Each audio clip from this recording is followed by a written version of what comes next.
ভৈরবপুর গ্রামের প্রান্তে বিশাল বটগাছটা যেন যুগ যুগ ধরে দাঁড়িয়ে আছে। গাছটার তলায় একসময় প্রতিষ্ঠা করা হয়েছিল এক অপদেবী, যার পুজো না করলে গ্রামের অমঙ্গল হবে এমনটাই বিশ্বাস। প্রতি অমাবস্যায় সেখানে পশু বলি দেওয়ার বাধ্যতামূলক, কিন্তু একটাই নিয়ম, নরবলি ছোঁয়া লাগতে পারবে না। একবার নরবলির রক্ত ঝরলে তাকে প্রতি অমাবস্যায় পূজার জন্য বলি দিতে হবে। এই শর্তে দেবীর ক্রোধ অমোঘ। অনেক বছর ধরেই নিয়ম মেনেই চলছিল, কোনো অমঙ্গল হয়নি। গ্রামবাসীরা সুরক্ষিত থাকলেও হঠাৎ করে এক অমাবস্যার রাতে গ্রামের এক যুবককে মৃত অবস্থায় পাওয়া যায়। মৃত্যুর কারণ রহস্যময়, কিন্তু তার শরীরের নৃশংসতার চিহ্ন। কেউ কেউ বলতে শুরু করে দেবীর রোষে পড়েছিল সে, কিন্তু সত্যিই কি সে রক্তের কারণে মৃত্যু, নাকি কোনো অজানা শক্তি এই ঘটনার পেছনে কাজ করছে? শ্রোতাদের মনে প্রশ্ন জাগবে, এই মৃত্যু কি দেবীর অভিশাপ, নাকি কোনো গভীর ষড়যন্ত্রের ফল? জানতে হলে শুনতে থাকুন ভূত কুঠির চ্যানেলের আরও একটি নিবেদন, সুলেখক সুকান্ত দাসের কলমে লেখা তারানাথ তান্ত্রিক ও ভৈরবপুরের অমাবস্যা।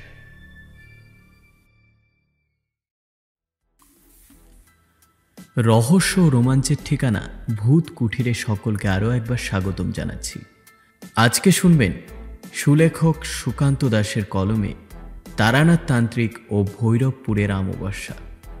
আমাদের গল্পগুলো শুধুমাত্র এন্টারটেনমেন্ট হিসেবে নিলেই হবে বুদ্ধিমানের কাজ। এর সাথে বাস্তবের কোনো মিল নেই, যদিও থেকে থাকে সেটা কেবলমাত্র গল্পের প্লট সৃষ্টির জন্য। গল্পটি উপভোগ করতে একদম শেষ পর্যন্ত শুনতে হবে, আর অবশ্যই কমেন্ট করে জানাবেন আপনাদের মূল্যবান মতামতগুলি। শুরু করার আগে আপনাদের সকলের কাছে একটাই অনুরোধ, আপনারা প্লিজ আমাদের চ্যানেলটিকে সাবস্ক্রাইব এবং পাশে থাকা বেল আইকনে প্রেস করতে ভুলবেন না। শুরু হচ্ছে আজকের গল্প। গল্পের সূত্রধর আমি সুদীপ এবং পরিবেশনায় SD প্রোডাকশন। বটগাছের তলায় অন্ধকারে একজন বসেছিল। তার সামনে জ্বলতে থাকা আগুনে দেখা যায় উল্টো দিকে বসে রয়েছে বেশ কয়েকজন। একটা চাপা নিস্তব্ধতা ভাব চারপাশে ছড়িয়ে থাকলেও বাতাসের শোঁ শোঁ শব্দ মাঝে মাঝে শোনা যাচ্ছিল। যে লোকটা একা বসেছিল তার দিকে নজর পড়লে দেখা যায় তার পরনে লাল রঙের কাপড়, মাথায় লাল রঙের কিসের যেন দগদগে লম্বা তিনটে দাগ। একবার অদ্ভুত গলায় সামনের লোকগুলোর দিকে তাকিয়ে সে বলল, এখনো ভেবে দেখো, আমি যাকে আনতে চলেছি সে কিন্তু অতি সাধারণ কেউ নয়। তোদের এই গ্রামে যা হয়ে চলেছে তা থেকে তোদের সকলকে মুক্ত করে দেবে, কিন্তু তার বিনিময়ে প্রতি মাসের অমাবস্যার রাতে এই গাছের তলায় রক্ত দিতে হবে। কিন্তু সাধু বাবা, শুধু রক্ত দিতে হবে? আমাদের কোনো ক্ষতি হবে না তো? ওরে বেটা, তোদের ক্ষতি হবে কেন? তোদের ক্ষতি করার জন্য আমি কিছু করব না। তোদের বাঁচানোর চেষ্টা আমি করছি।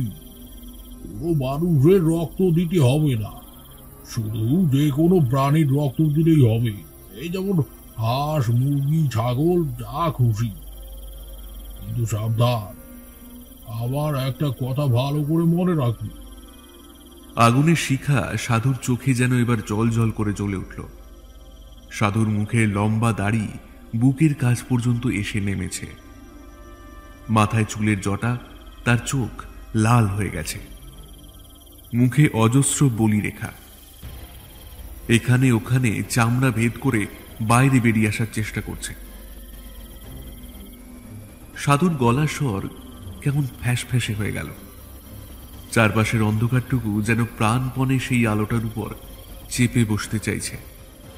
আকাশে আলোর চিহ্ন মাত্র নেই। আজ অমাবস্যা। যারা 4-5 জন মতো এসেছিল তারা ভয়ে ভয়ে একদম কাছাকাছি ঘেঁষে দাঁড়িয়েছে। দূর থেকে শিয়াল ডেকে উঠেছিল। সামনের লোকটা আবার বলল, সাধু বাবা বললেন না তো কি কথা মনে রাখতে হবে? আজ থেকে যতদিন পর্যন্ত এই গ্রামের মানুষ থাকবে ততদিন এই বট গাছের গায়ে প্রতি অমাবস্যার রাতে একবার করে রক্ত মাখতে হবে। যাকে বলি দিবি তার শরীরের সমস্ত অংশ যেন এই বট গাছের তলাতেই থাকে। সেই রাতে তোরা কেউ গাছের তলায় আর আসবি না। বলি দিয়ে ফেরার সময় পেছনে ঘুরে তাকাবি না। আর সাবধান, অমাবস্যার রাতে এখানে বলি দেওয়ার সময় যেন কোনোভাবেই কোনো মানুষের রক্ত গাছের গায়ে না পড়ে। মানুষের রক্ত গাছের গায়ে পড়লে কি হবে সাধু বাবা? সাধু এবার প্রায় চিৎকার করে উঠল। তার পাশেই একটা মাটির পাত্রে রাখা কি যেন একটা আগুনের মধ্যে ছুঁড়ে দিয়ে বলল, সর্বনাশ, সর্বনাশ! একবার যদি এই গাছের গায়ে মানুষের রক্ত লাগে, একবার যদি সে মানুষের রক্তের স্বাদ পায়, তাহলে প্রতিদিন অমাবস্যায় তাকে মানুষ বলি দিতে হবে। তখন মানুষের রক্ত ছাড়া আর কিছু মুখে ভালো লাগবে না তার। বলি দিতে হবে, এক কোপে মাথাটা আলাদা করে দিতে হবে, বুঝলি? সামনে বসে থাকা 5 জন লোকের মধ্যে একজনের মাথায় একটা কাপড় জড়িয়ে রাখা। মনে হলো সে এই 5 জনের মধ্যে প্রধান গোছের কিছু একটা। এবার সে বলল, গ্রামে যা হয়ে চলেছে তাতে গোটা গ্রাম এমনিতেই মরে উজাড় হয়ে যাবে। এখানে ওখানে মরা পড়ে আছে, মরা পুড়িয়ে শেষ করে উঠতে পারছি না। এভাবে গ্রাম এমনিতেই ফাঁকা হয়ে যাবে। সাধু বাবা, আপনি যা করার করুন। অমাবস্যায় আমরা একটা করে মুরগি কিংবা ছাগল এই গাছের তলায় বলি দেব। সাধু বাবার মুখে হাসি ফুটে উঠল। আরো দুবার বেশ কিছু সাবধানবাণী মনে করিয়ে দিয়ে ওদের 5 জনকে গাছের তলা থেকে বেশ খানিকটা দূরে সরে যেতে বলল। সেই সাধু তারপর যজ্ঞের আগুনের ভেতর থেকে একটা অর্ধেক পোড়া কাঠ তুলে নিয়ে সেই কাঠটা দিয়ে গাছের পায়ে কি যেন একটা চিহ্ন আঁকল। পাত্রে রাখা সেই পোড়া জিনিসটা ওই চিহ্নের গায়ে ছড়িয়ে দিয়ে আবার বিড়বিড় করে মন্ত্র পড়ল। সময় কাটতে থাকে। ঠান্ডা হাওয়া মাঝে মাঝে এসে ঝাপটা দেয়। বটগাছের তলা থেকে লোকগুলো দূরে সরে এসে বসেছে। পথের একপাশে তাদের মধ্যে একজন ফিসফিস করে বলে উঠল, প্রধান মশাই, সত্যি সত্যি আমাদের গ্রামটা বেঁচে যাবে তো? গ্রামের অর্ধেক লোক কিন্তু এর মধ্যেই মারা গিয়েছে। এরপর যদি বাকি লোকেরা মরে যায় তাহলে কিন্তু বড় বিপদ হয়ে যাবে। আর এমনিতেও সাধু বাবা তো বলেই দিলেন, হাঁস বা মুরগি কিছু একটা বলি দিলেই হবে। তাহলে আবার আপনার মুখে এরকম চিন্তার ছাপ কেন দেখা যাচ্ছে? আমার কিন্তু তবুও কেমন যেন ভয় হচ্ছে। যদি কোনো অমাবস্যায় আমরা বলি দিতে ভুলে যাই, কিংবা সাধু বাবা যে ব্যাপারে বারবার সাবধান করে দিলেন, যদি কোনোভাবে অমাবস্যার রাতে বলি দিতে গিয়ে কোনো মানুষের রক্ত ওই গাছের গায়ে লাগে। মানুষ যদি না থাকে তাহলে আর কি হবে প্রধানমশাই? এটাতে যদি সাধু বাবা কিছু করতে না পারে তাহলে কাল সকালেই আমি গ্রাম ছেড়ে চলে যাব। হাঁস, মুরগি বা ছাগল কিছু একটা বলি দিলেই তো হবে। তাতে যদি আমরা বেঁচে যাই, আমার বউটা মরেছে, 11 বছরের ছেলেটা আমার চোখের সামনে রক্ত বমি করে মরল। কিচ্ছু করতে পারলাম না। বাপ হয়ে ছেলেটাকে চোখের সামনে মরতে দেখলাম প্রধান মশাই। তার গলা ধরে আসছে। প্রধান মশাইয়ের চোখ কেমন যেন ছলছল করে ওঠে। তার বুকের ভেতরে যে কষ্টটা আছে সেটা তো সে কাউকে বলতে পারছে না।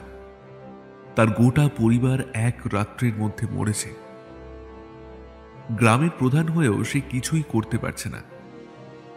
সে গ্রাম প্রধান, গোটা গ্রামের দায়িত্ব তার উপরে। তাই সে পরিবার নিয়ে তার গ্রাম ছেড়ে পালাতেও পারবে না। একসময় সাধুর মন্ত্র উচ্চারণ শেষ হলো। তারপরেই ওরা দেখতে পেল একটা অদ্ভুত দৃশ্য। ভয়ে ওদের সবার গলা শুকিয়ে গেল। যে গাছের গায়ে সাধু চিহ্ন এঁকেছিল, সেই গাছের শরীরের ভেতর থেকে বেরিয়ে আসতে লাগলো একটা কালো ছায়া মূর্তি। কি বীভৎস তার শরীর! সেই গাছের একদম উপরের পাতা পর্যন্ত তার শরীর গিয়ে পৌঁছল।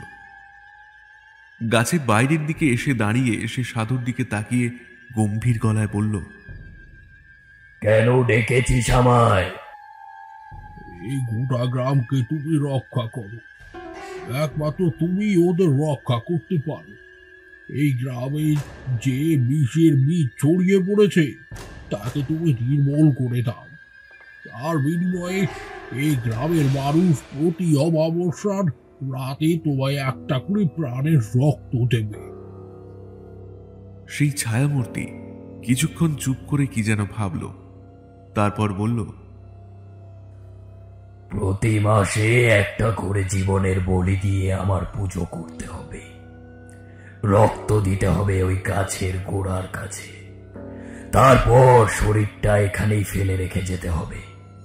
তবে সাবধান, কোনো অমাবস্যায় যদি আমি বলি না পাই, তাহলে কিন্তু এই গোটা গ্রামের মানুষের আমি রক্ত পান করব। ওরা ওদের কথা রাখবে। ওরা আজ তোমার জন্য একটা বলি নিয়ে এসেছে। এই বলে সাধু দূরে দাঁড়িয়ে থাকা 5 জনের দিকে দেখল। তারপর চিৎকার করে বলল, এই কোথায় তোরা? এখানে আয়। কাঁদতে কাঁদতে 5 জন এগিয়ে গেল। সামনের দিকে প্রধান মহাশয়ের হাতে ধরা একটা হাঁস। হাঁসের মুখটা শক্ত করে বেঁধে রাখা হয়েছে যাতে চিৎকার করতে না পারে। ডানা জড়িয়ে রাখা হয়েছে। তাকে গাছের তলায় 2 পায়ের মধ্যে রেখে প্রধান মশাই মস্ত বড় ছুরি তার ঠিক উপরে রাখল। তারপর মনে মনে কি যেন একটা বলে ছুরিটা নামিয়ে আনলো হাঁসের গলার উপরে। সঙ্গে সঙ্গে হাঁসের গলাটা শরীর থেকে আলাদা হয়ে গেল। শরীরটা ছটফট করতে করতে একসময় স্থির হয়ে গেল। আর ঠিক তখনই ওরা দেখতে পেল একটা অদ্ভুত দৃশ্য। সেই লম্বা ছায়ামূর্তিটা ধীরে ধীরে ছোট হয়ে এলো। এখন তাকে দেখতে একটা মানুষের মতনই লাগছে, কিন্তু এ কি তার বীভৎস রূপ! সেই রূপ ওরা কখনো দেখেনি। ভয়ে ভয়ে ওরা তাকিয়ে রইল সেই মূর্তিটার দিকে। সেই মূর্তিটা বলি দেওয়া হাঁসের ছিন্ন হয়ে যাওয়া শরীরটা 2 হাতে তুলে নিয়ে রক্ত পান করতে লাগলো। সাধু হেসে উঠে বলল, কাজ হয়েছে। কাল সকালে উঠেই দেখবি তোদের এই গ্রাম থেকে সমস্ত বিপদ কেটে গেছে। না না না না, তোমরা যেমনটা ভাবছো তেমনটা নয়। আসলে অনেক ক্ষেত্রেই অপশক্তি, অপদেবী কিন্তু মানুষের জন্য ভালো কাজও করে থাকে। তার বিনিময়ে অবশ্য তারা অনেক কিছু নিয়েও থাকে। আমাদের তান্ত্রিকদের মধ্যেই এমন অনেক তান্ত্রিক আছে যারা অপশক্তির সাধনা করে। তবে একটা কারণও আছে। আসলে তুমি শুভ শক্তির সাধনা করে অনেক কষ্ট করে ক্ষমতাবান হতে পারবে, কিন্তু অপশক্তিকে খুব সহজেই তুষ্ট করা যায় এবং তার কাছ থেকে অনেক ক্ষমতাও লাভ করা যায়। তবে তার বিনিময়ে তাকে অনেক কিছুই দিতে হয়, আর সেখানেই অপশক্তি শুভ শক্তির থেকে আলাদা।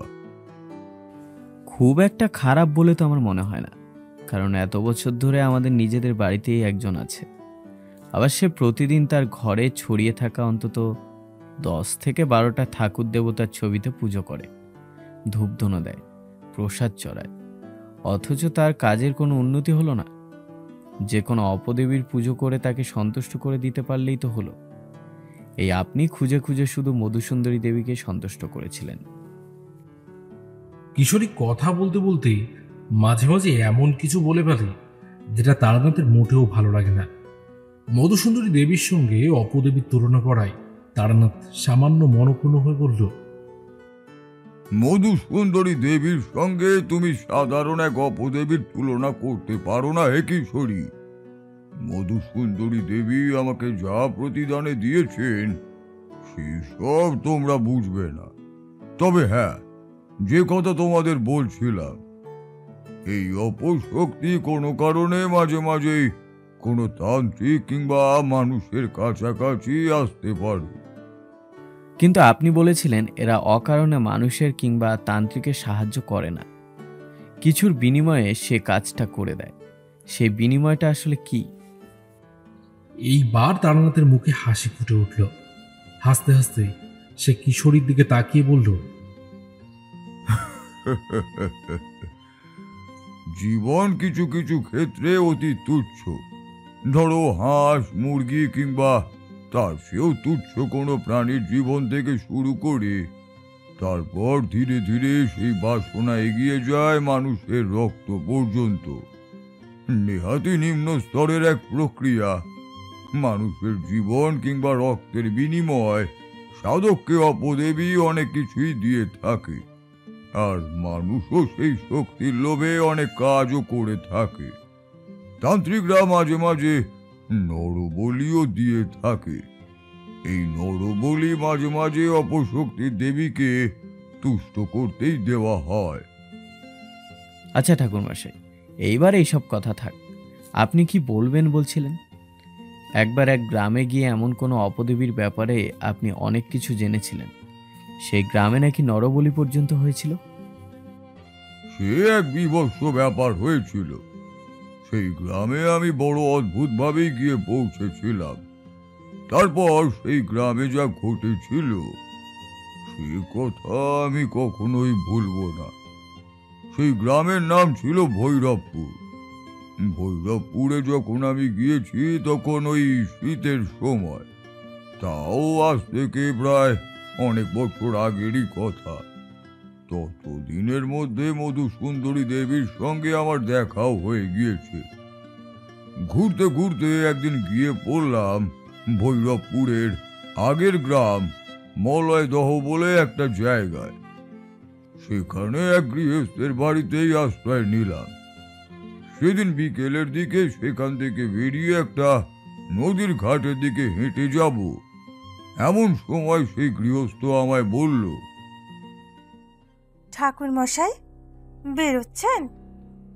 তা আপত্তি করব না, তবে তাড়াতাড়ি চলে আসবেন। সন্ধ্যের পর বাইরে থাকবেন না, আজ তো অমাবস্যা। অমাবস্যা তো কি হয়েছে? তোমাদের গ্রামে অমাবস্যার দিনে বাড়ির বাইরে থাকতে নেই বুঝি? হে কেমন অদ্ভুত নিয়ম হে!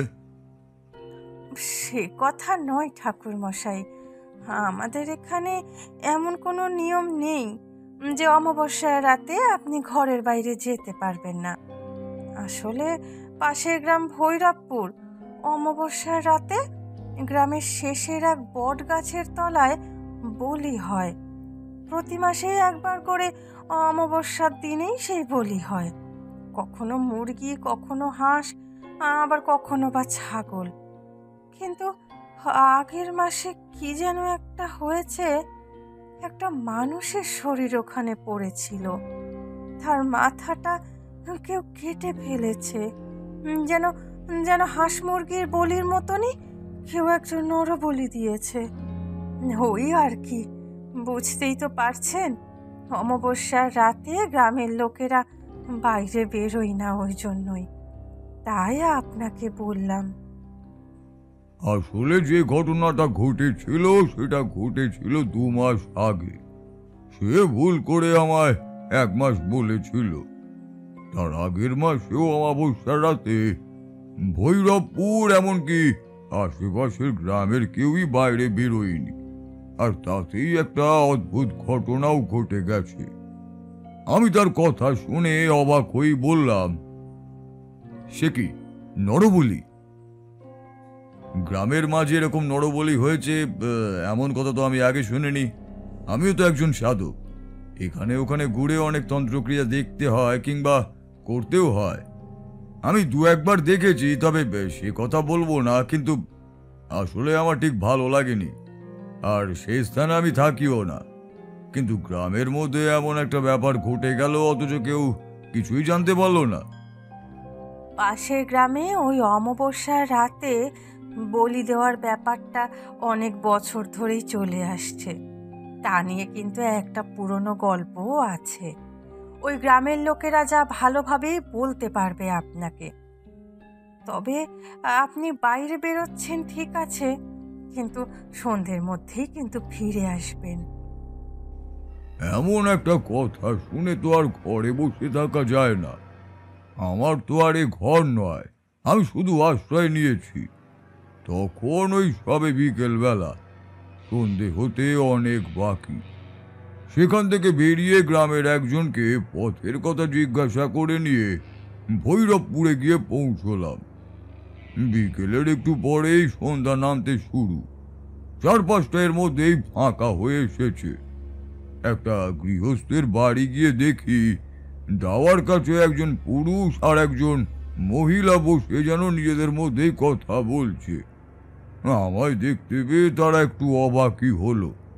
পুরুষটি এগিয়ে এসে বলল, ঠাকুরমশাই, আজকে দিনে আপনি এখানে এলেন?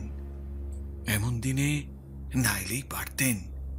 অমাবস্যার রাত, তাছাড়া আমাদের গ্রামে যা ঘটছে। তোমাদের গ্রামে যা ঘটছে তা জেনে শুনেই আমি এখানে এসেছি। এবার আমাকে বলো তো, আগের অমাবস্যার রাতে এই গ্রামে ঠিক কি হয়েছিল? শুনলাম নাকি নরবলি হয়েছে।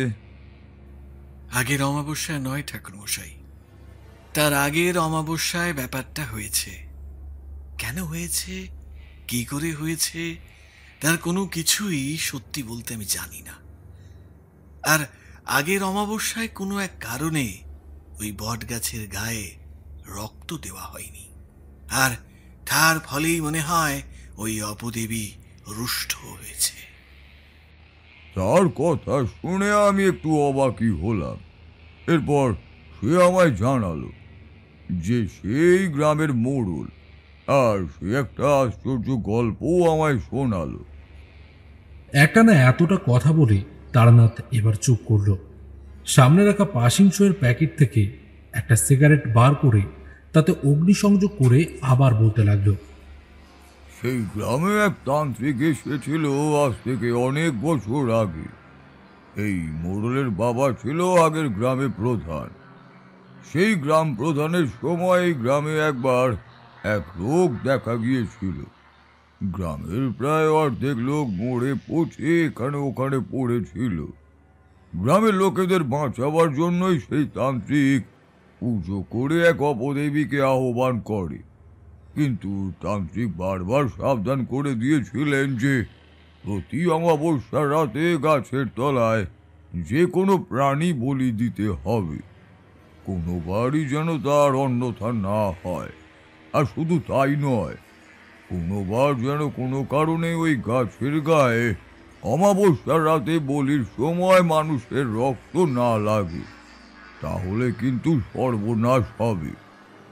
তারপরেই 2 মাস আগে একদিন রাতের বেলা ওই গাছের তলায় একটা মাথা কাটা মৃতদেহ পড়ে থাকতে দেখা যায়। আমি এই সমস্ত কথা শুনে বললাম, আচ্ছা, প্রতি মাসে যে ওই গাছের তলায় কোনো প্রাণী বলি দেওয়া হয়, সেটা কে দেয়?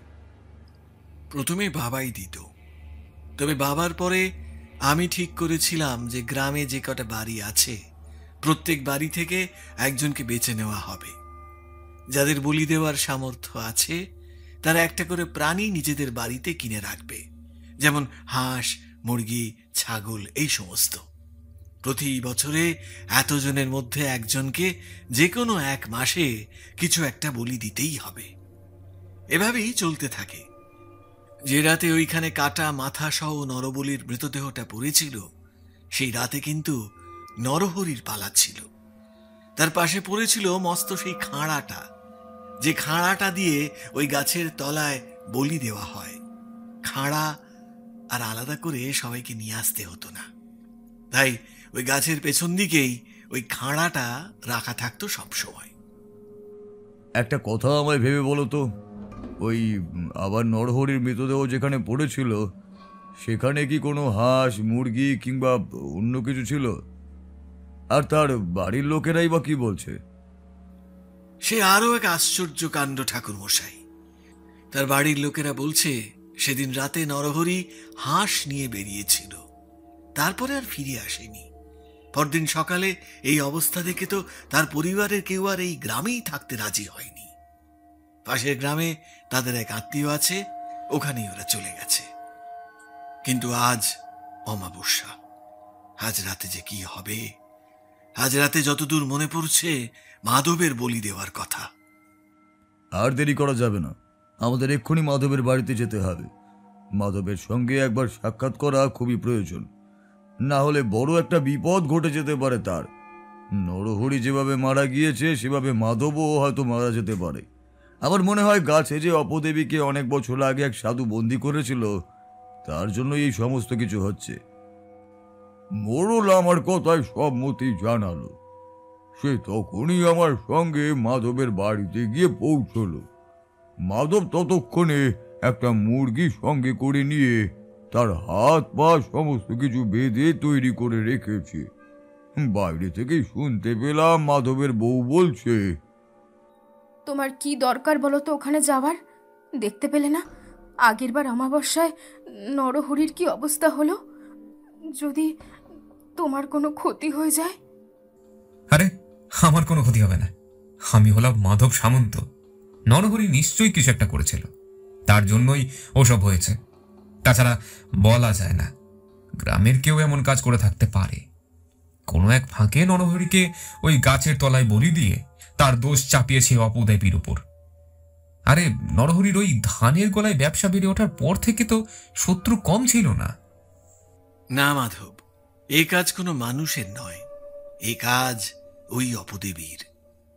তুমি আজ রাতে যাবে, কিন্তু একটু সাবধানে থেকো। না, আজ রাতে তুমি একা নয়, সেখানে তোমার সঙ্গে আমিও যাব। কিন্তু বলি দেওয়ার সময় তো একাই যেতে হয়, সেখানে অন্য কারোর থাকলে তো চলে না। আর তাছাড়া আপনি তো আমাদের গ্রামের কেউ নন, আপনি কেন আমার সঙ্গে? আমাকে তোমার সঙ্গে যেতে হবে একটা বিশেষ কারণে, সে কথা তোমায় আমি এখন বলবো না। চলো। একটানা এতটা কথা বলে তারা থামতেই কিশোরী বলে উঠল, আপনি তার মানে ওই মাধব আর ওই মোড়লের সঙ্গে সেদিন রাতে ওই গাছের তলায় গিয়েছিলেন, সে অমাবস্যার রাতে? মাধবের কাছে সেই মুরগিটা তৈরি ছিল। একটু পরেই অন্ধকার নামতেই আমরা তিনজনে মিলে সেই গাছের দিকে এগোলাম। আমি যে পথে এসেছি সেই পথে গাছটা পড়ে না, গাছটা ছিল অন্য পথে। তাই গাছটা আগে আমার আর দেখা হয়নি।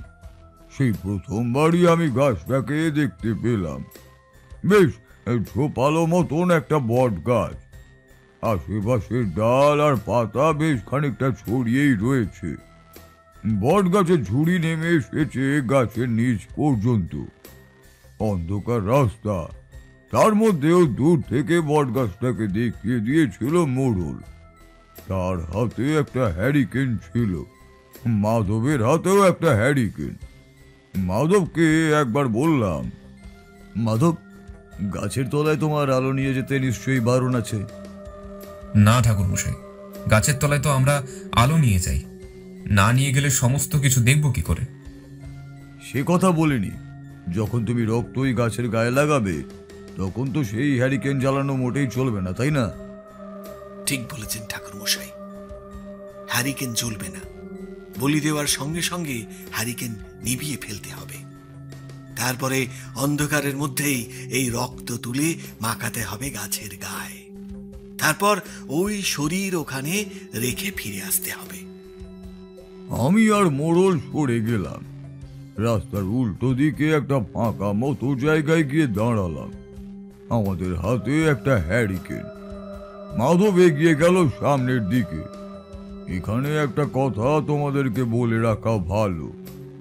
পথে আস্তে আস্তে মাধবকে আমি একটা কথা বলে দিই, এবং সেই কথা মাধব মনে রেখেছিল বলেই সেই রাতে সে প্রাণে বেঁচে গিয়েছিল।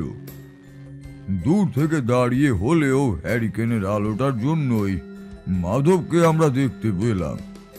মাধব হাঁটু গেড়ে গাছের নিচে বসলো, দুটো হাত তুলে গাছের গায়ে প্রণামও করলো বোধ হয়। তারপরে হাত পা এবং মুখ বাঁধা মুরগিটাকে গাছের তলায় মাটির উপর রাখলো। গাছের পেছনের দিক থেকে একটা লম্বা ধারালো খাঁড়ার মতো কিছু একটা নিয়ে সে মাথার ওপর তুলে ধরলো। পরে দেখেছিলাম আসলে ওটা খাঁড়া নয়, আসলে একটা লম্বা ছুরির মতো মস্ত কিছু একটা। খাঁড়া দিয়ে তো আর মুরগির ওইটুকু গলা ওভাবে কাটা যায় না। মুরগিটাকে হাত পা বাঁধা থাকা সত্ত্বেও মাঝে মাঝে ছটপট করতে দেখেছি। এখনো মাটিতে পড়ে থাকা অবস্থায় নিশ্চয়ই ছটপটি করছে। ছুরিটা মাথার উপর তুলে ধরে ঝটকায় নিচে নামিয়ে আনলো মাধব। মুরগিটার মাথা ছিন্ন হয়েছে বোধ হয়। মুরগির গায়ের রক্ত তুলে নিয়ে গাছের গায়ে মাখাতে যাবে এমন সময় আমি প্রথম দেখতে পেলাম তাকে। সঙ্গে সঙ্গে হাত তুলে দেখালাম মোড়লকে। মোড়ল আমার কথা শুনে গাছের দিকে তাকিয়ে বেশ ভয় পেয়ে বলে উঠল, কিন্তু ঠাকুরমশাই, ওই গাছের ডাল বেয়ে যে নেমে আসছে তাকে তো মাধব দেখতে পায়নি। যদি মাধবের কোনো ক্ষতি সে করে? মাধব রক্ত নিয়ে গাছের গায়ে এক মনে লাগিয়ে চলেছে। তার হাতে ছুরিটা এখন পেছনের দিকে রাখা রয়েছে। সঙ্গে সঙ্গে মনে পড়ে গেল নরহরির মৃতদেহের পাশে একটা বলি দেওয়ার খাঁড়া পড়েছিল। আসলে মস্ত বড় ছুরিটাকেই অনেকটা খাঁড়ার মতো দেখতে লাগছিল হয়তো, সেটা আমি পরেই বুঝতে পেরেছিলাম। দূর থেকে দেখতে পাচ্ছি ছুরিটা মাধবের থেকে বেশ খানিকটা পেছনে রাখা রয়েছে। আর যে ভয়ঙ্কর দৃশ্যটা দেখেছিলাম সে দৃশ্যের কথা আমি কখনোই ভুলবো না। এই কথা বলে তারানাথ একভাবে তাকিয়ে রইল আমাদের দিকে। আমি বললাম, আরে আরে কি দৃশ্য দেখেছিলেন সে কথা তো বলুন। আগেই বলেছি বট গাছের ডাল পাতা অনেক রয়েছে, ঝুড়িও নেমে এসেছে অনেক নিচে অবধি। আমি দেখতে পেলাম বট গাছের ডাল পাতা ঝুড়ি বেয়ে আস্তে আস্তে নিচের দিকে নেমে আসছে একটা কালো ছায়া মূর্তি। তোমরা জানো অমাবস্যার অন্ধকার কেমন হয়। গাছের নিচে শুধুমাত্র একটা হ্যারিকেনই জ্বলছে, তবুও সেই কালো ছায়াটাকে আমি স্পষ্টই দেখতে পেয়েছিলাম। সেই ছায়া মূর্তিটা গাছের গায়ে শরীরটাকে রেখে তার মাথাটা আস্তে আস্তে ঘুরিয়ে নিচের দিকে নামিয়ে আনলো। তারপর দেখতে পেলাম সে আস্তে আস্তে এগিয়ে যাচ্ছে সেই ধারালো ছুরিটার দিকে। আর সময় নেই, আর বেশি দেরি করলে মাধবের অবস্থা নরহরির মতোই। তাই আমি চিৎকার করে উঠলাম। চিৎকার করে দূর থেকেই বললাম, মাধব, মাধব, ওখান থেকে উঠে এসো, ওখান থেকে উঠে এসো মাধব। মাধব আমার কথা শুনতে পেল, আর সে তৈরিও ছিল। আমার কথা শুনে পেছনের দিকে তাকিয়ে প্রথমে সে সেই ধারালো খাঁড়ার মতো ছুরিটা এক হাতে চেপে ধরল। তারপর পেছনের দিকে ঘুরে ছায়া মূর্তির গায়ে চালিয়ে দিল সেই ছুরিটা, আর সেই ছুরিটা গিয়ে লাগলো সেই ছায়া মূর্তির গায়ে। অদ্ভুত একটা চিৎকার শুনতে পেলাম, যেন একসাথে অনেকগুলো কাক ডেকে উঠেছে, যেন একসাথে প্রবল হাওয়ার একটা ঝাপটায় গাছের ডাল পাতা নাড়িয়ে দিয়ে চলে গেছে। সেই প্রবল হাওয়ার অদ্ভুত শব্দের মধ্যে মাধব কেমন যেন ভয় পেয়ে চিৎকার করে উঠল, ঠাকুরমশাই, ঠাকুরমশাই, আমাকে বাঁচান। আমি আর মোড়ল ততক্ষণে হ্যারিকেন হাতে ছুটতে ছুটতে এগিয়ে চলেছি সেই গাছের দিকে। ছায়া মূর্তিটা গাছের চারপাশে অদ্ভুত ভাবে পাক খাচ্ছে। তখনও ধরা রয়েছে মাধবের হাতে সেই খাড়ার মতো ছুরিটা।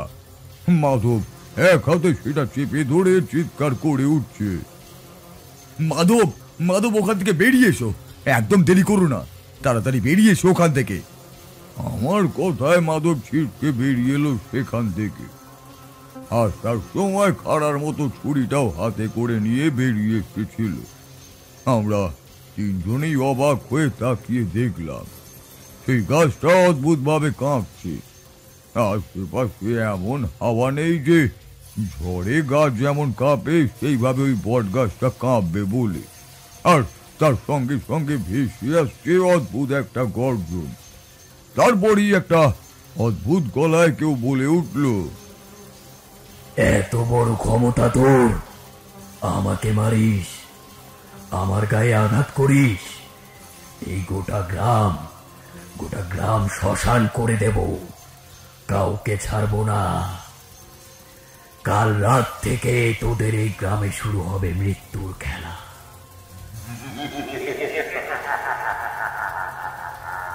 অদ্ভুত গর্জনের সঙ্গে সঙ্গে এবার একটা হাসির শব্দও শোনা গেল, কেমন যেন একটা অদ্ভুত হাসি। আমি একভাবে তাকিয়ে রইলাম সেই গাছের দিকে। গাছের মাথার উপর সেই কালো ছায়াটা আস্তে আস্তে যেন বড় হতে লাগলো। এক সময় সেই গোটা গাছের সামনে এসে দাঁড়ালো সেই কালো ছায়া মূর্তি। অবাক হয়ে তাকিয়ে দেখলাম তার শরীরে দুটো লাল চোখ ছাড়া আর কোনো কিছুই নেই। আমি বুঝতে পারলাম এই হলো সেই অপদেবী, যাকে আজ থেকে অনেক বছর আগে ওই তান্ত্রিক জাগিয়ে দিয়ে গিয়েছিল। আজ তার জন্য এই গোটা গ্রামের উপর নেমে এসেছে এমন একটা বিপদ। কিন্তু কেন? সে তান্ত্রিক তো বলেছিল। ঠাকুর মশাই, ঠাকুর মশাই, ও কিন্তু আমাদের দিকে আসছে। হ্যাঁ, একবার অবাক হয়ে তাকিয়ে দেখলাম সেই ছায়া মূর্তিটা যেন এক পা করে আমাদের দিকে এগিয়ে আসছে। ততক্ষণে মাধব দৌড়তেও শুরু করেছে। মোড়ল বোধ হয় আমার জন্যই অপেক্ষা করছিল। আমি বুঝতে পারলাম এই স্থানে দাঁড়িয়ে থেকে কোনো লাভ নেই। তার ব্যাপারে আমি কিছুই জানি না। শুধু অতিরিক্ত সাহস ভুল সময় দেখাবার কোনো প্রয়োজনই হয় না। তাই আমিও ছুটতে শুরু করলাম। মাটি থেকে এক মুঠো ধুলো তুলে নিয়ে মনে মনে একটা গোপন মন্ত্র উচ্চারণ করে সেই ধুলো ছড়িয়ে দিলাম নিজের আর মাধব এবং মোড়লের শরীরে। অবাক হলেও আমার কথায় তারা কোনো প্রতিবাদই করল না। আর এই কাজটি করার পরে সেই ছায়াটিকে দেখতে পেলাম। দূর থেকেই সে বলে উঠল, কাউকে ছাড়বো না। এই গ্রামের গণ্ডির মধ্যে যারা থাকবে তাদের সবাইকে এক এক করে মারব। কাল থেকে পরের অমাবস্যার মধ্যে এই গোটা গ্রাম শ্মশান করে দেব। ছুটতে ছুটতে একরকম এসে পৌঁছালাম মাধবের বাড়িতে। মাধবের বউ তো চিন্তায় ঘরে বাইরে করছিল। আমাদের দেখতে পেয়ে সে তাড়াতাড়ি ছুটে এলো। কিন্তু মাধব বেশ ভয়ই পেয়েছিল। সে ভয়ে কাঁপতে কাঁপতে বলল, সর্বনাশ, ওই গাছের তলায় আমি আর কোনোদিনও যাব না। বউ, আমার কথা শোনো, কাল সকালেই তোমার বাপের বাড়িতে গিয়ে উঠব। কয়েকটা দিন সেখানে থেকে অন্য ব্যবস্থা করতে হবে। এই গ্রামে আর কিছুতেই না। মাধবের বউ তার কথায় সম্মতি জানিয়ে ঘরের ভেতরে গিয়ে ঢুকলো। আমি আর মোড়ল একা দাঁড়িয়ে রইলাম উঠোনের কাছে। এবার মোড়ল বলল, ঠাকুর মশাই, কিছুক্ষণ আগে কি হলো বলুন তো? হ্যাঁ, আমি তো কিছুই বুঝতে পারছি না। আমি যে সবকিছু স্পষ্টভাবে বুঝতে পেরেছি তা মনে হলো না, কিন্তু কিছুটা আন্দাজ করতে পেরেছি যে কিছু একটা হয়েছে। কোনো এক অমাবস্যা রাতে এমন কিছু একটা হয়েছে যার জন্য এই অপদেবী ক্ষুব্ধ হয়েছে। না হলে এতদিন তো এই গ্রামে সবকিছুই ঠিকঠাকই হচ্ছিল। কই, তখন তো কিছুই হয়নি। তাহলে হঠাৎ করে নরহরি সেই রাতে মরলই বা কেন? আর আজ এই রাতে মাধবের উপর সেই অশরীরই আক্রমণ করার চেষ্টাই বা করলো কেন? হঠাৎ করেই মনে পড়ে গেল আমার, নরহরি মারা গেছে 2 মাস আগে। তাহলে আগের অমাবস্যার রাতেই কি হয়েছিল? আমি অবাক হয়ে জিজ্ঞাসা করলাম, আচ্ছা, আগের অমাবস্যার রাতে ঠিক কি হয়েছিল বলো তো? আগের অমাবস্যার রাতে আমাদের গ্রামেরই রমাকান্ত বলে একজন গিয়েছিল। রমাকান্ত অনেক কিছু জানে ঠাকুরমশাই। হ্যাঁ, আমার তো মনে হয় সেই কারণেই তার কিছু হয়নি। রমাকান্ত কিন্তু কাউকে কিছু বলেনি। রমাকান্তের বাড়িতে যাওয়া প্রয়োজন। আজ রাতে আর কিছুই সম্ভব নয়। বাড়িতে চলো, গিয়ে বরং তুমি একটু বিশ্রাম নাও। কাল সকালে আমাকে তোমাদের গ্রামের বেশ কয়েকটা ব্যাপারে খোঁজ খবর নিতে হবে। দারুণ দারুণ ঠাকুরমশাই। 2 মাস আগে অমাবস্যার রাতে নরহরি মারা গিয়েছিল। সেই রাতে আপনাদের সামনে মাধব মারা পড়ত, কিন্তু এর মাঝে রমাকান্ত বেঁচে গিয়েছিল। কিন্তু সেটা কি করে হয়? এই একই প্রশ্ন আমার মনেও এসেছিল। রমাকান্ত কিভাবে বেঁচে গেল? যাকে আমি দেখেছি তার ক্ষমতা নেহাত কম নয়। ওই গাছের তলায় আমি দাঁড়িয়ে থাকলে আমার ক্ষতিও সে করতেই পারত, যদিও সরাসরি পারত না। কিন্তু রমাকান্ত তাহলে বাঁচলই বা কি করে? তাই পরদিন সকালে মোড়লকে নিয়ে রমাকান্তের বাড়িতে গিয়ে পৌঁছলাম। রমাকান্তের ঘরের দরজা বন্ধ। ডাকাডাকি করাতে সে দরজা খুলে বাইরে এসে দাঁড়াতেই আমার প্রশ্নের উত্তর আমি পেয়ে গেলাম। রমাকান্তের গায়ে জড়িয়ে রাখা রয়েছে একটা লাল রঙের কাপড়, আর তার কপালে লাল সিঁদুরের টিপ। আমাদের দেখতে পেয়ে সে গম্ভীর মুখে বলল, কি মোড়ল মশাই, আপনি তো জানেন এই সময় আমি পুজোয় বসি, এমন সময় ডাকাডাকি কেন? আমি তোমায় ডাকতে বলেছি রমাকান্ত। তোমায় আমি তুমি বলছি বলে কিছু মনে করো না। তোমায় দেখে মনে হচ্ছে তুমি আমার চেয়ে বয়সে অনেকটাই ছোট, তাই তোমাকে তুমি বলেই সম্বোধন করলাম। আপনাকে তো অচেনা বলে মনে হচ্ছে। পরনের কাপড় দেখে বোঝা যাচ্ছে আপনিও একজন সাধক। বেশ, আপনারা ভেতরে আসুন আসুন, একটু বসুন বসুন, আমি মায়ের পূজা সেরে নিই। রমাকান্ত পুজো সেরে আমাদের কাছে এসে বসল। তারপর সমস্ত কথা শুনে বলল, আপনি ঠিকই ভেবেছেন ঠাকুর মশাই। এই গাছের তলায় কিছু যে একটা হয়েছে তা আমি বলি দেওয়ার সময়ই বুঝতে পেরেছিলাম। আমি মাঝে মাঝে তন্ত্র সাধনা করার জন্য বাড়ি থেকে বেরিয়ে পড়ি। রাতের বেলা বাইরে বেরোলে আমি দেহ বন্ধন করে বেরোই। একজন সাধক হিসেবে বুঝতেই পারছেন নিশ্চয়ই। একবার সব সাধনা করেছিলাম, সেই সব সাধনা আর শেষ করতে পারিনি, তাই নিজেকে রক্ষা করার জন্য চেষ্টা করি। এই বাড়ির ভেতরে গৃহবন্ধন করা রয়েছে। এই বাড়ির ভেতরে এসে কেউ আমার ক্ষতি করতে পারবে না। তবুও রাতের বেলা বেরিয়ে মাঝে মাঝে যা দেখেছি তাতে দেহবন্ধন না করে বেরোতে সাহস পাই না। অর্থাৎ তুমি দেহবন্ধন করেই গাছের তলায় গিয়েছিলে? কিন্তু গাছের তলায় গিয়ে তোমার কিছু কি মনে হয়েছিল? মনে হয়েছিল, তবে তখন ব্যাপারটা নিয়ে সেরকম কিছু ভাবিনি। এখন আপনাদের কথা শুনে মনে হচ্ছে সেদিনকে কিছু একটা দেখেছিলাম। তাহলে সব কথা খুলেই বলি আপনাদের। আমি বছরে মাঝে মাঝে এদিক ওদিকে বেরিয়ে পড়লেও বাবার জমি জমা এবং রেখে যাওয়া সম্পত্তির পরিমাণ অনেক। তাছাড়া আমি একা মানুষ। আমার জমি জমা সম্পত্তি বেশিরভাগই মোড়ল মশাই আমার অবর্তমানে দেখাশোনা করে।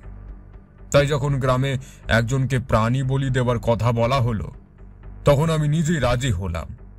যে মাসে আমি থাকবো না সে মাসে আমার হয়ে ওই মোড়ল মশাই বলি দেবেন। এবার আমি ছিলাম না। নরহরির মৃত্যুর খবরটা শুনেছি, কিন্তু মনে করেছিলাম তার মৃত্যুটা অন্য কোনো মানুষের হাতেই হয়েছে। তার হাতে ছুরি দিয়েই কেউ তাকে হয়তো। তাই সেদিন রাতে আমি একটা ছাগল নিয়ে ওই গাছের কাছে গেলাম। ছাগলটাকে যথারীতি মাটির ওপর রেখে ছুরিটা বার করে এনে গলাটা কাটতে যাব, এমন সময় যেন মনে হলো গাছের ওপর থেকে কেউ আমাকে দেখছে।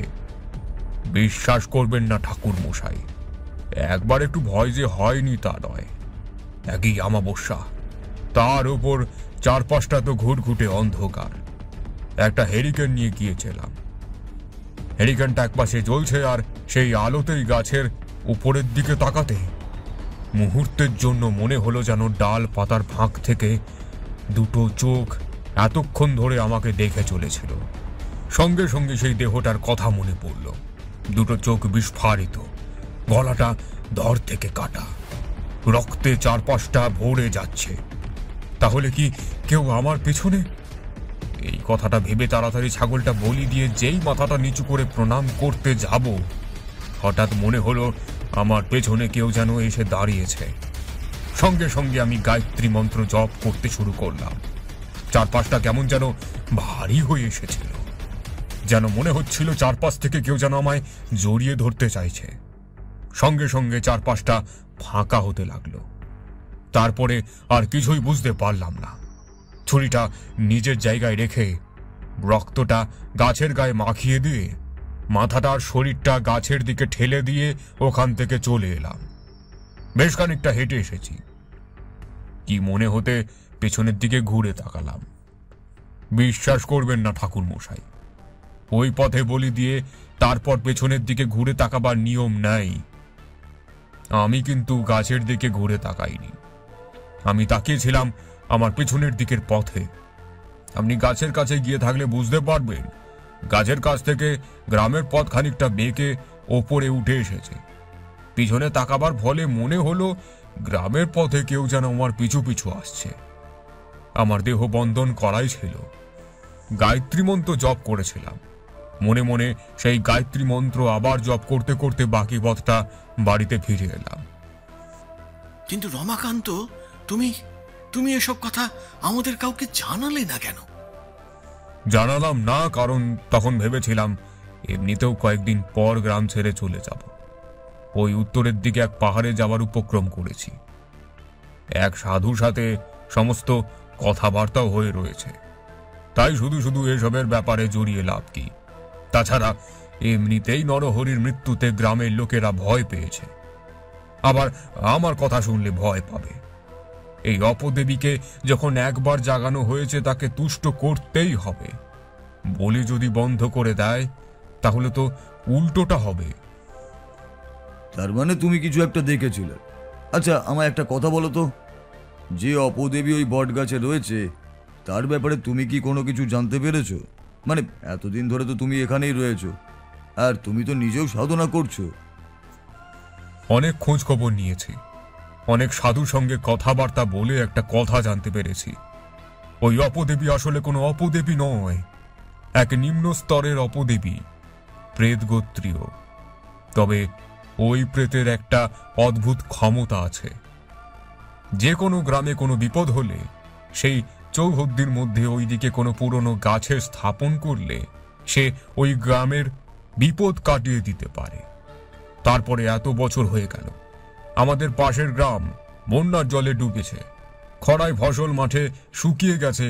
আমাদের গ্রামে কিন্তু এমন কিচ্ছু হয়নি। এসবের কিছুর কারণ কিন্তু ওই বট গাছের অপদেবী, অর্থাৎ সে যেমন আমাদের ক্ষতি করছে তেমন কিন্তু আমাদের সাহায্যও করছে। তাই এসব কথা কাউকে বলিনি আগে। কিন্তু সে মানুষের রক্তের স্বাদ পেয়েছে বলেই আমার মনে হচ্ছে, না হলে নরহরিকে মারার পর তোমাকেও সে মারার চেষ্টা করতো না। নেহাত তোমার ক্ষমতার জন্য তুমি বেঁচে গিয়েছো, আর ওই মাধবকেও সে মারার চেষ্টাও করে। কথাটা যে আমার মনে হয়নি সে কথা নয়, কিন্তু যদি তেমনটাই হয় তাহলে তো নরহরির আগে যার বলি দেওয়ার কথা ছিল তার কিছু একটা হয়েছে। নরহরির আগে বলি দেওয়ার কথা ছিল আমাদের গ্রামের ওই শেষের দিকে থাকা জগাইয়ের। তাহলে আর দেরি কেন? আমাদেরকে এবার জগাইয়ের বাড়ি যেতে হবে। তোমরা বুঝতে পারছো না, আজ রাতেই গ্রামে কিছু একটা হবে বলেই আমার মনে হয়। সেদিন প্রায় সারাটা দিন আমরা এদিক ওদিক দৌড়াদৌড়ি করলাম। আমি, মোড়ল, রমাকান্ত, এমনকি এক সময় মাধব নিজেও এসেছিল। রাতের বেলা ভয় পেলেও দিনের বেলা সেই ভয় তার কেটে গিয়েছিল। জোর করেই এসেছিল আমাদের সঙ্গে।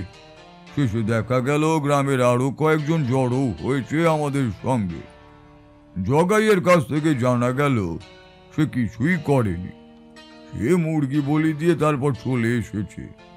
তার সঙ্গে কথাবার্তা বলে চলে আসতে যাব, এমন সময় তার পায়ের দিকে আমার নজর পড়ল।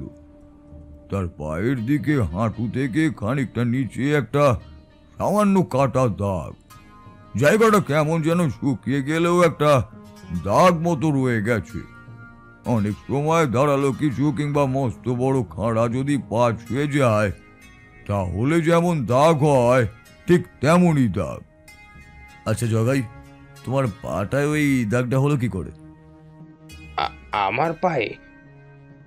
ও ও ওই দাগটা কি জানি ঠাকুর মশাই, এবার কবে যে হয়েছে মনে নেই ঠিক।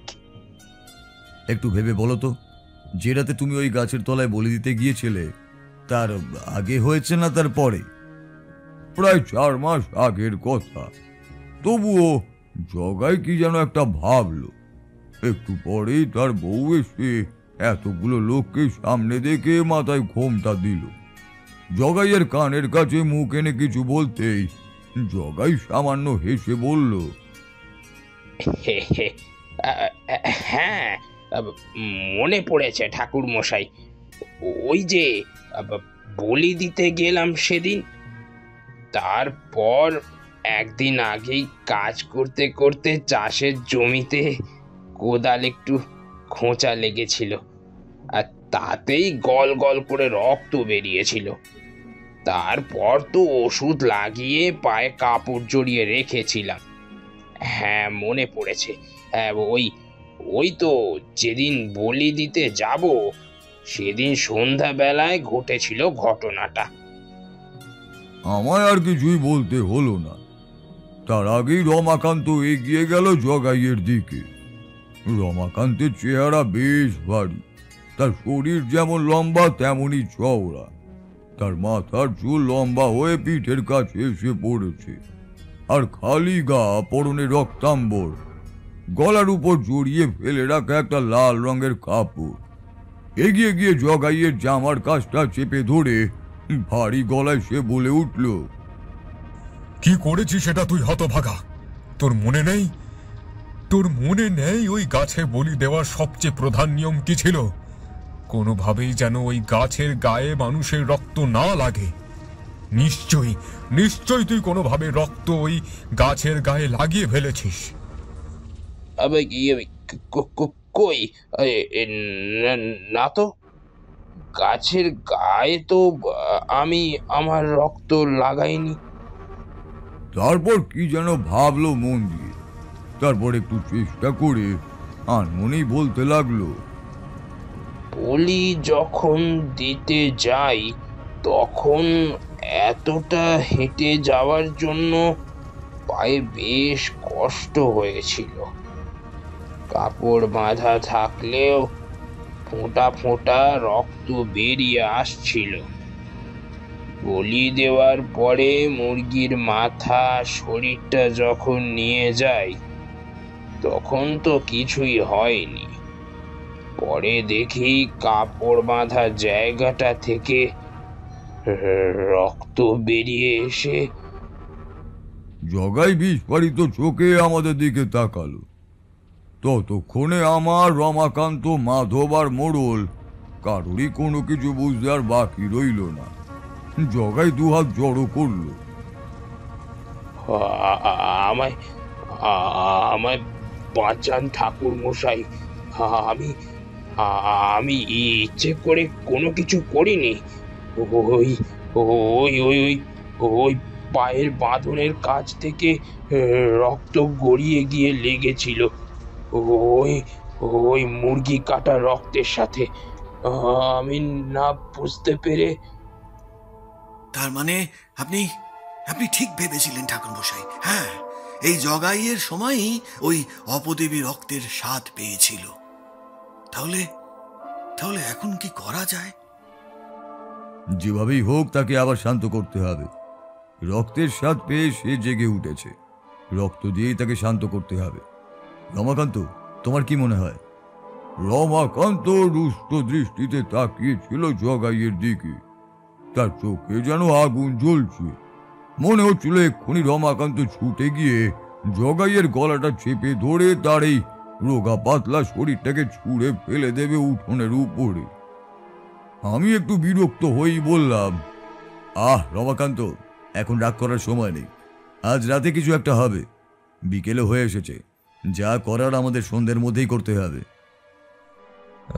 তার ব্যাপারে আমি যতদূর জেনেছি, ওই বিপদ থেকে উদ্ধার পাওয়ার একটা মাত্র পথ আছে, তবে সেই পথটা নেহাত সহজ নয়। সেদিন সন্ধ্যের দিকে আমি, রমাকান্ত, মোড়ল, মাধব আর জগাই মিলে চললাম সেই গাছের দিকে।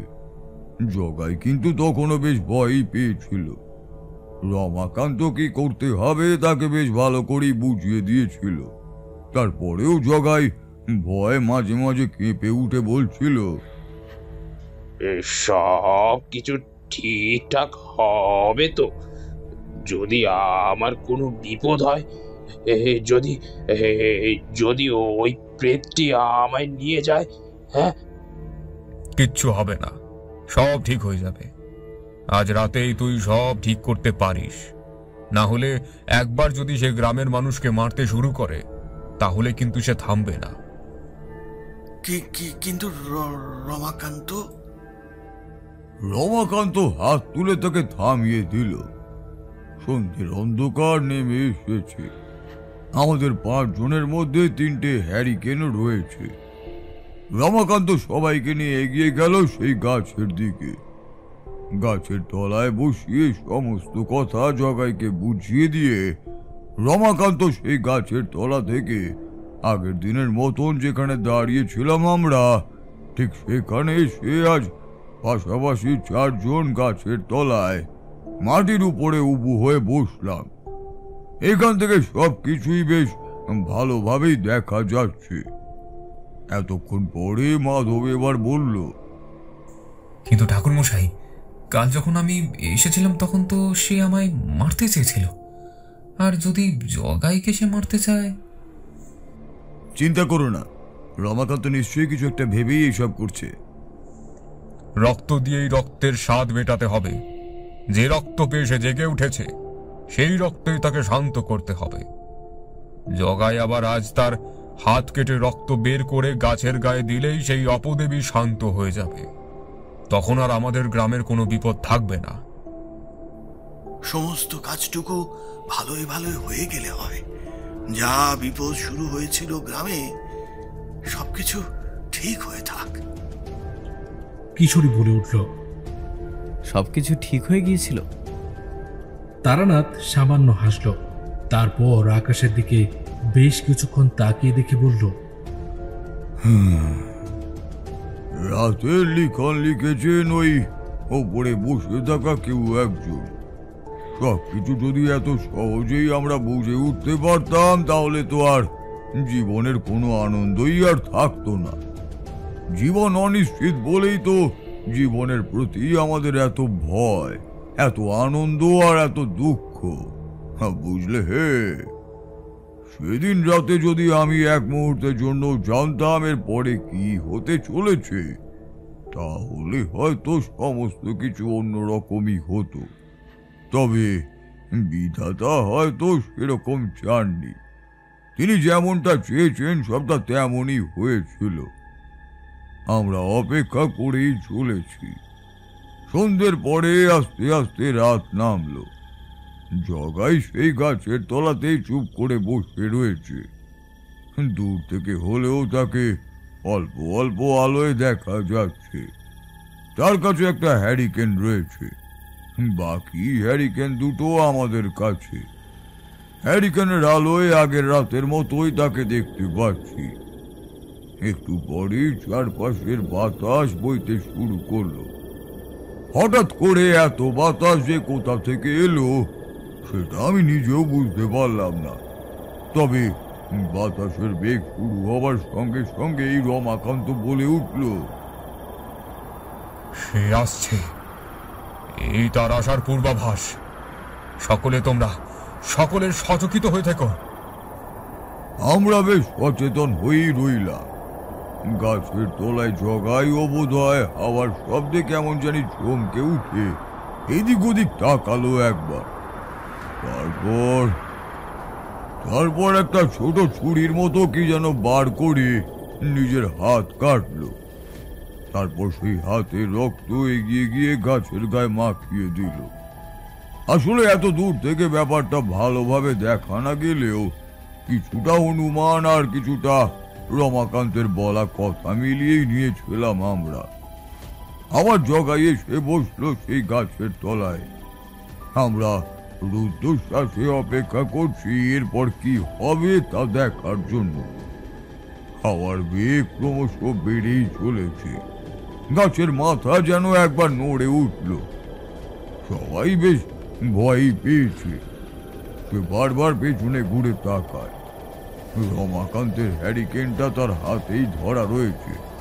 আমি তাকে আস্তে আস্তে বললাম, রমাকান্ত, জগাইয়ের কোনো ক্ষতি হবে না তো?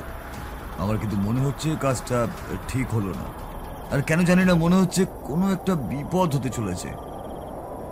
কথাটা বলার অন্য একটা কারণ ছিল। আশেপাশের বাতাসটা হঠাৎ করে কেমন যেন ভারীও হয়ে এসেছিল। তারপরে আমার কেমন যেন অনুভব হচ্ছিল যে কিছু একটা হতে চলেছে। রমাকান্ত স্থির চোখে তাকিয়ে রয়েছে সামনের দিকে। হ্যারিকেনের আলোয় তার কপালে বিন্দু বিন্দু ঘামও দেখতে পেলাম। মোড়ল আর মাধব দুজনেই অবাক বিস্ময়ে তাকিয়ে দেখছে সামনের দিকে। হঠাৎ কি মনে হতেই বলে উঠলাম, রমাকান্ত, যে রক্ত দিয়ে অপদেবীকে জাগানো হয়েছে সেই রক্ত দিয়ে অপদেবীকে ঘুম পাড়ানো যাবে, সে কথা ঠিক আছে, কিন্তু সেই রক্ত নেবে কিভাবে? যেভাবে তাকে জাগানো হয়েছে সেভাবেই তো। রমাকান্ত আমার দিকে তাকাল। তার দুটো চোখ কেমন যেন অদ্ভুত হয়ে রয়েছে। কপালে গালে বিন্দু বিন্দু ঘাম দেখা দিয়েছে। নাকের পাশটা ফুলে বড় হয়েও আছে। চোখটা কেমন যেন ঝাপসা লাগছে বলেই মনে হচ্ছে। সে কেমন এক অদ্ভুত গলায় বলে উঠল, আমি যতদূর জানি ওই রক্ত দিয়ে তাকে শান্ত করতে হবে, কিন্তু কিন্তু সেই রক্ত কিভাবে নেবে সে কথা আমার ভালোভাবে জানা নেই। ব্যাস, এটুকু শোনা আমার পক্ষে যথেষ্ট ছিল। আমি তখনই সেখান থেকে উঠে দাঁড়ালাম। উঠে দাঁড়িয়ে সামনের দিকে ছুটতে ছুটতে চিৎকার করে কিছু একটা বলতেই যাব জগাইকে, তার আগেই আমার চোখের সামনে একটা ভয়ঙ্কর দৃশ্য ঘটে গেল। কখন যে জগাইয়ের পেছনে সেই ছায়ামূর্তিটা এসে দাঁড়িয়েছে, শুধু আমি কেন, বাকি কেউ তা দেখতে পায়নি। আর সেই ছায়ামূর্তির হাতে মুহূর্তের মধ্যে উঠে এসেছে একটা ধারালো চকচকে সেই ছুরিটা। আমি চিৎকার করে ওঠার আগের মুহূর্তে সে সেই ছুরিটা চালিয়ে দিল জগাইয়ের গলা লক্ষ্য করে। একটা আর্ত চিৎকার করে সঙ্গে সঙ্গে থেমে গেল জগাই। তারপরে কাটা মাথাটা আর শরীরটা ঝাঁপিয়ে পড়লো যেন মাটির ওপর। আর তখনই একটা অদ্ভুত হাসিতে হেসে উঠল সেই ছায়া মূর্তি। তার এক হাতে সেই ধারালো খাড়ার মতো ছুরিটা। সেভাবেই সে পেছনের দিকে ঘুরে তাকালো। ছুটতে ছুটতে আমিও বেশ খানিকটা সামনেই এসে পড়েছিলাম। আমার পেছনে রমাকান্ত, মাধব আর মোড়ল তিনজনেই ছুটে আসছে আর চিৎকার করে বলছে, ঠাকুর মশাই, ঠাকুর মশাই, সাবধান, সাবধান ঠাকুর মশাই। আমাকে সাবধান করার মতো আর কিছুই ছিল না। চোখের সামনে এমন একটা মৃত্যু দেখে আমি তো আর চুপ করে বসে থাকতে পারবো না। আমার গোটা শরীর কেমন যেন শিরশির করে উঠল। একটা প্রচন্ড রাগে অকারণেই আমার গোটা শরীর ঝাঁপিয়ে মাথার ভেতর দপদপ করতে লাগলো। চিৎকার করে বলে উঠলাম, তুমি অপদেবী, সত্যি তুমি অপদেবী। যেভাবে একজন মানুষের প্রাণ নিতে পারে সে কখনো দেবী হতে পারে না। তুমি একজন অপদেবী, মানুষের জীবন কেড়ে নেওয়ার মতন একজন ভয়ঙ্কর নিষ্ঠুর অপদেবী। এ কিন্তু হাসতে লাগলো। সে হাতের সেই খাড়ার মতো অস্ত্রটা মাটির দিকে নামিয়ে আনলো। এখন তার শরীর আর আগের মতো বড় নেই। একটা মানুষ কিংবা তার চেয়ে সামান্য বড় হবে মাত্র। হ্যারিকেনে জ্বলতে থাকা আলোতে কালো ছায়া ছাড়া আর কিছুই দেখতে পেলাম না। ততক্ষণে মোড়ল আর রমাকান্ত ছুটে এসেছে, মাধব ওদের পেছনে। এরপর রমাকান্ত বলে উঠল, বিশ্বাস করুন ঠাকুর মশাই, এমন কিছু একটা হবে তা আমি ভাবতেও পারিনি। তাহলে আমি জগাইকে ওখানে পাঠাতাম না। সত্যি এই অপদেবীকে এই গ্রামে আর কিছুতেই রাখা যাবে না, তাতে যা হয় হোক। আমরা আসার আগে দেহ বন্ধন করিনি, সেই ছায়া মূর্তিও গাছের তলায় দাঁড়িয়ে আমাদের দিকেই তাকিয়ে রয়েছে। এবার সে বলে উঠল, আর তোদের কোনো ক্ষতি হবে না, ওর রক্ত আমায় জাগিয়ে তুলেছিল। আমি প্রতিজ্ঞা নিয়েছিলাম গ্রামের সবাইকে দিয়ে, যাতে আমার গায়ে যেন কোনো মানুষের রক্ত না লাগে। রক্ত লাগলে তখন তার রক্ত এবং তার জীবন যতদিন পর্যন্ত এই গাছের তলায় বলি না হবে, ততদিন পর্যন্ত আমার মানুষের রক্ত দিতে হবে। তোরা আমায় পাষণ্ড বলিস আর যাই বলিস, আমি আমার কথার খেলাপ করি না। পরের মাস থেকে আবার ওই গাছের তলায় একটা করে প্রাণী বলি দে, তাহলে তোদের গ্রামে আর কোনো ক্ষতি হবে না। তবে খবরদার, যেন কোনোভাবেই আর কোনো মানুষের রক্ত আমার এই গাছের গায়ে না লাগে। আমরা অবাক হয়ে দাঁড়িয়ে রইলাম। সেই ফাঁকা মাঠের একদম শেষের দিকে ছায়া মূর্তিটা আস্তে আস্তে এগিয়ে গেল গাছের দিকে। তারপর কোথায় যে উধাও হয়ে গেল তা জানি না। অনেকক্ষণ পরে সাহস পেয়ে 4 জন মিলে একসাথে এগিয়ে গেছিলাম সেই গাছের তলায়। হ্যারিকেনের আলোয় দেখতে পেলাম গাছের গায়ে রক্ত ছিটকে এসে লেগেছে। মৃতদেহটা পড়েছিল গাছের তলাতেই, কাটা মাথার কাটা শরীরটা, শরীরে 2টো হাত অদ্ভুতভাবে কেটে পড়েছিল একদিকে, 2টো চোখ, বিস্তারিত মুখটা হাঁ করা। জগাই জানতো না তার জীবনে কি ভয়ঙ্কর পরিণতি নেমে আসতে চলেছে। সেই খাঁড়ার মতো ছুরিটা কিন্তু একপাশেই পড়েছিল। রমাকান্ত এগিয়ে গিয়ে সেই ছুরিটা তুলে নিল, তারপর বলল, আমার জন্যই সমস্ত কিছু হয়েছে। আমি যদি সবাইকে এখানে আসতে না বলতাম, তাহলে এই সমস্যা কিছু হতো না। আমারও নিজের প্রাণ রক্ষার কোনো অধিকার নেই। বলার সঙ্গে সঙ্গে রমাকান্ত ছুরিটা তুলে নিল মাথার উপরে, তারপর নিজের গলার কাছে বসাতেই যাবে, এমন সময় রমাকান্তের হাতটা শূন্যেই আটকে গেল। আমি মোড়ল কিংবা মাধব ছুটে তাকে আটকাতে যাওয়ার আগেই ছুরিটা তার গলায়, সঙ্গে সঙ্গে একটা অদ্ভুত গলাও শুনতে পেলাম। মনে হলো গলাটা ভেসে আসছে ওই গাছের দিক থেকে।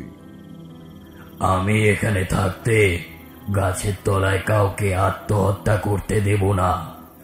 আমার যা প্রয়োজন ছিল তা আমি পেয়েছি। আমি আর কোনো মানুষের রক্ত এখানে ঝরতে দেব না। ওই ছুরি কোনো মানুষের গলার দিকে যাবে না।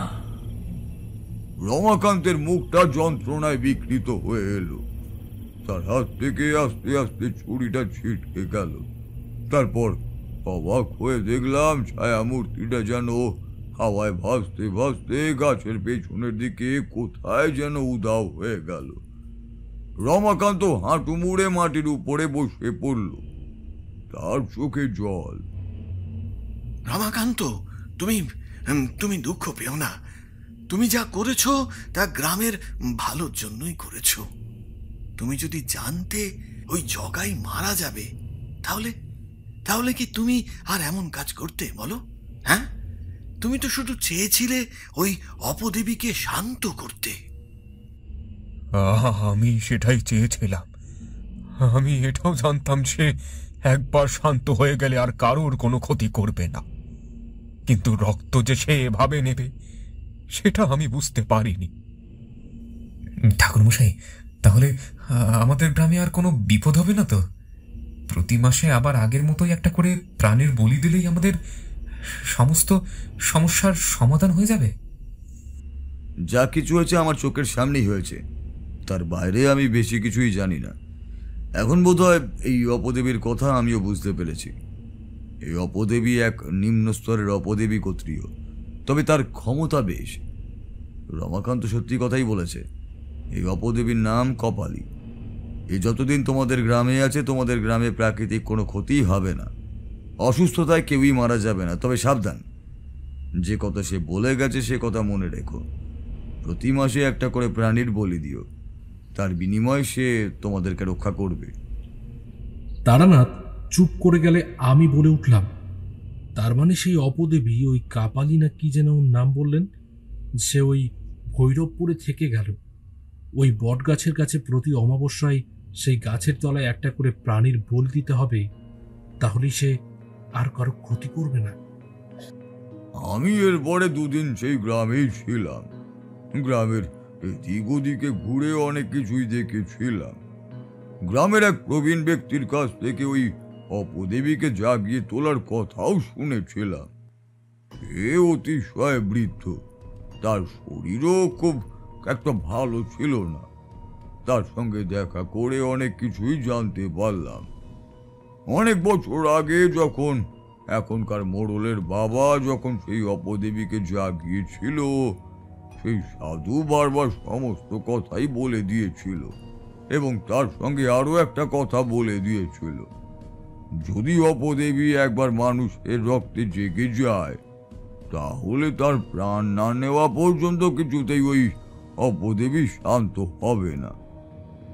বড়ই হতাশ হলাম তার এই কথা শুনি। এই কথা যদি আগে জানতে পারতাম তাহলে কিছু একটা অন্য উপায় হয়তো বার করা যেত। এরপরে আর কি বা করা যাবে? সেই গ্রাম থেকে দুদিন পরেই বেরিয়ে আসবো ঠিক করেছিলাম।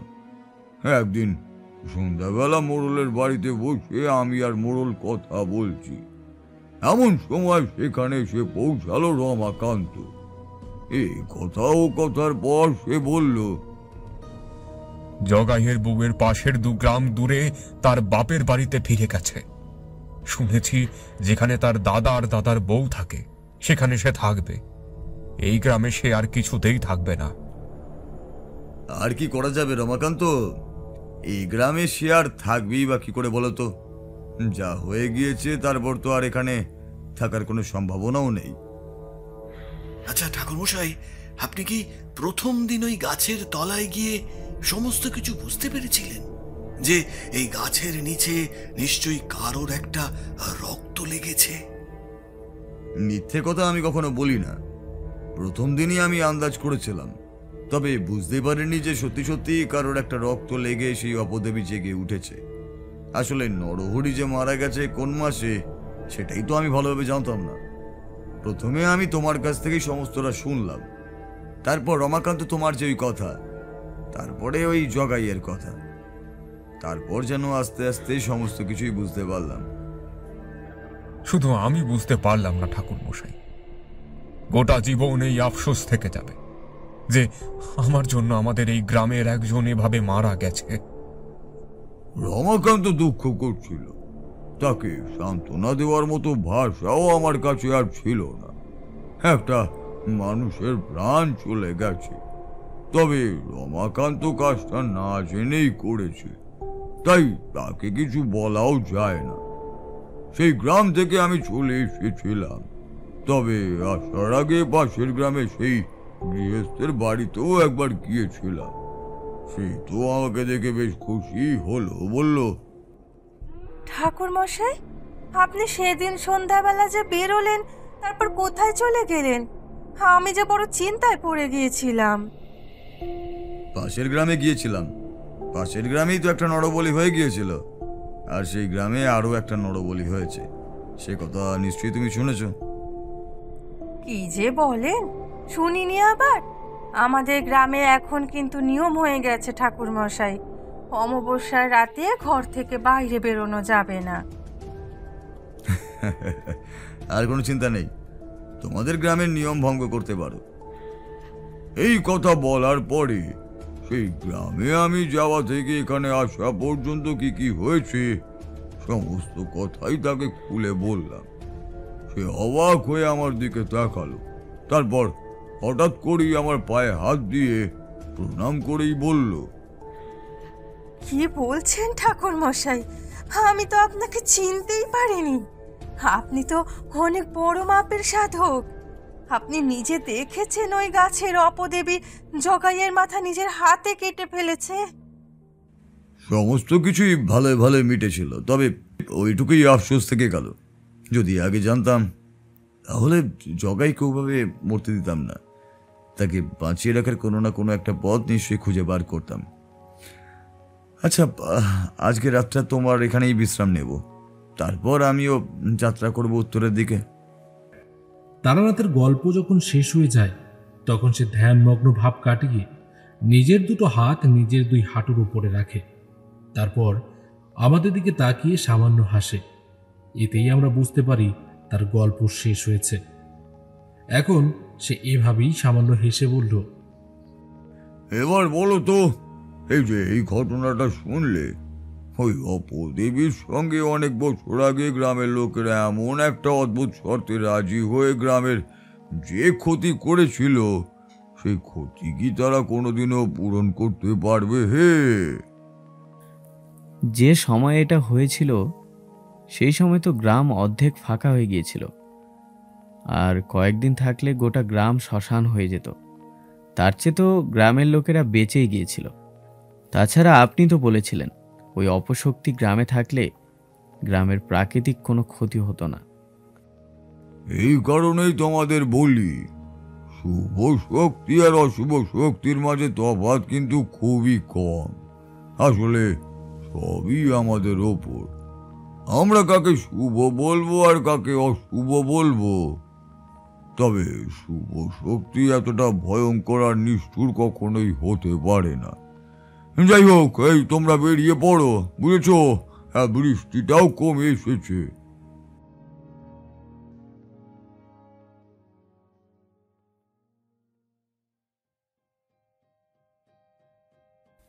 এতক্ষণ আপনারা শুনছিলেন লেখক সুকান্ত দাসের কলমে তারানাথ তান্ত্রিক ফ্যান ফিকশন গল্প তারানাথ তান্ত্রিক ও ভৈরবপুরের অমাবস্যা। তারানাথের চরিত্রে বুবাই, বিভূতির চরিত্রে ইরফান, কিশোরী সুদীপ, ন্যারেশন দেবাঞ্জন, সাধু ইরফান, লোক প্রদ্যুৎ, লোক দেবজিৎ, প্রধান ঋত্যদীপ, কাপালিক সুদীপ, মোড়ল রাজ, গৃহস্থ পূজা, মাধব রূপঙ্কর, রমাকান্ত রূপঙ্কর, জগাই প্রদ্যুৎ, মাধবের বউ বর্ণালী। আবহ সঙ্গীত SD প্রোডাকশন এবং পোস্টার ডিজাইনে SD প্রোডাকশন। আশা করছি আমাদের ইউনিক পরিবেশনা আপনাদের ভালো লেগেছে।